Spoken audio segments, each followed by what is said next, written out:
А я скажу тебе, народ, кровина лебеду стайбы дечизис. Вот народ стучит, вот народ зовет кроминес, и он ожидает кроминес, руководство Духа Святого, кромина лебеду стайбы дечизис. А я ожидаю сегодня такого состояния от народа своего, чтобы народ стал и сказал: вот раб твой слушает, говори, Господь. И если раб, то он полностью подчинен Господину своему, кроминес. Он не ищет своего, кроминес. Он не предлагает свое, кроминес. Он не навязывает Господину свое, кроминес. Он полностью в подчинении у Господина, кроминес.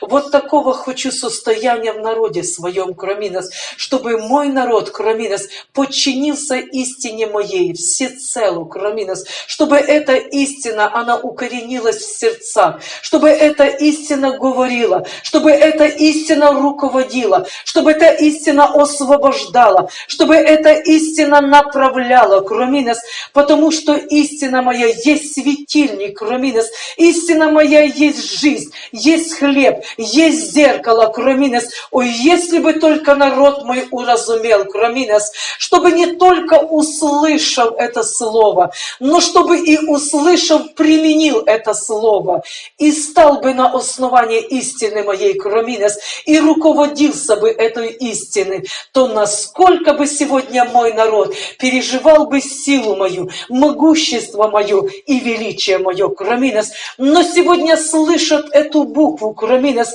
но это слово не растворяется верой, кроминес, поэтому и не приносит пользы, кроминес, и народ не имеет способности возрастать в познании такого Бога. А ведь я велик, я всемогущий, я всесильный, кроминес. Сегодня народ говорит это слово, кроминес, но где проявление силы моей в народе, в обстоятельствах, кроминес? И вот я говорю, кроминес, к народу, и я хочу, чтобы сегодня народ пришел в такое состояние и сказал бы мне: вот раб твой слушает, говори, Господин мой. И когда я увижу такое состояние, то я проговорю, а мой народ будет иметь способность, услышав, исполнить. И я прославлюсь в жизни народа моего и в жизни церкви моей, когда она обретет такое состояние. Аминь.